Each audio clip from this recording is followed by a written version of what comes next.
Ketika saya baca Mazmur yang pertama, saya menemukan satu kebenaran yang sungguh luar biasa.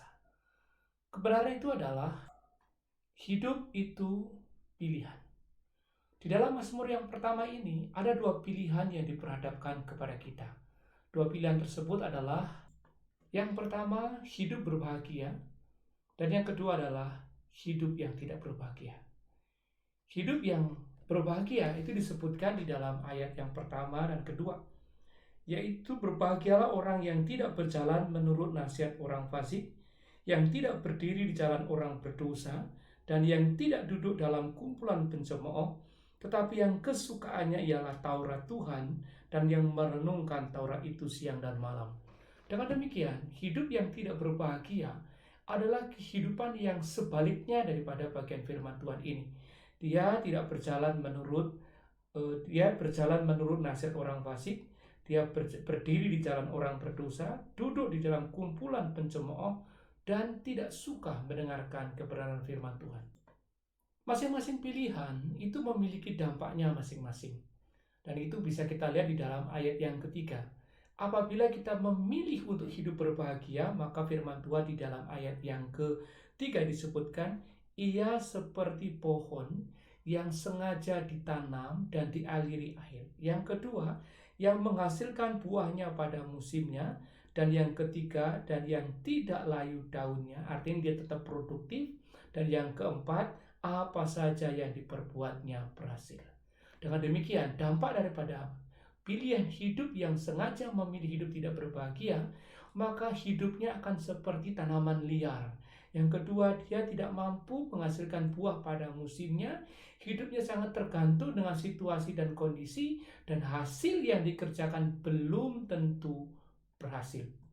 Dari kebenaran firman Tuhan ini, saya belajar 3 hal. Yaitu yang pertama, kita memiliki pilihan untuk memilih kehidupan seperti apa yang ingin kita jalani.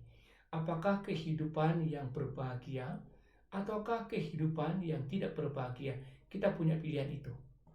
Kebenaran kedua adalah setiap pilihan hidup yang kita buat itu memiliki pergumulan dan tantangannya sendiri-sendiri. Ketika kita memilih hidup berbahagia, kita punya masalah dan punya tantangan. Ketika kita memilih untuk tidak berbahagia, kita pun juga memiliki pergumulan dan tantangannya masing-masing. Baik hidup yang berbahagia maupun hidup yang tidak berbahagia, kedua-duanya memiliki pergumulan dan tantangannya. Maka kebenaran yang ketiga yang saya temukan adalah setiap pilihan hidup mempunyai konsekuensi langsung dalam kehidupan kita, baik untuk masa sekarang maupun di kehidupan yang akan datang. Sekali lagi, pilihan hidup yang kita buat itu memiliki konsekuensi bagi kehidupan kita sekarang maupun di akan datang. Dan yang ketiga disebutkan, ia seperti pohon yang ditanam di tepi aliran air, yang menghasilkan buahnya pada musimnya, dan yang tidak layu daunnya, apa saja yang diperbuatnya berhasil. Pilihan-pilihan yang kita buat hari ini akan menentukan apa yang akan kita terima dan apa yang kita alami di kemudian hari. Oleh karena itu, saya merenungkan bagian firman Tuhan ini, ada 3 kebenaran yang saya dapatkan. Yang pertama adalah, mari kita mengenali pola hidup seperti apa yang sedang kita jalani hari ini. Apakah kita menjalani pola hidup yang berbahagia seperti digambarkan ayat pertama dan ayat kedua di Mazmur yang pertama?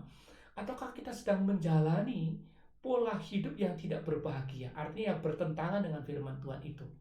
Yang kedua, kita perlu memiliki keberanian menerima resiko dari pilihan hidup yang telah kita lakukan di masa yang lalu. Lalu yang ketiga adalah, mari kita bersama-sama merendahkan hati kita di hadapan Tuhan. Kita bertobat, mohon ampun kepada Tuhan jika selama ini kita mengabaikan Tuhan. Selama ini kita lebih mengikuti apa kata orang, bukan apa kata Tuhan. Mari kita merendahkan diri di hadapan Tuhan dan mulai membangun kehidupan yang berbahagia. Yaitu setiap kita perlu memiliki kesukaan terhadap firman Tuhan, perlu mendengar pendengaran yang baik, perlu mengikuti nasihat yang baik, perlu bergaul dengan orang-orang baik. Dan saya percaya ketika kita melakukan hal ini, maka hidup kita akan senantiasa dipenuhi dengan berkat Tuhan. Tuhan Yesus memberkati kita semua.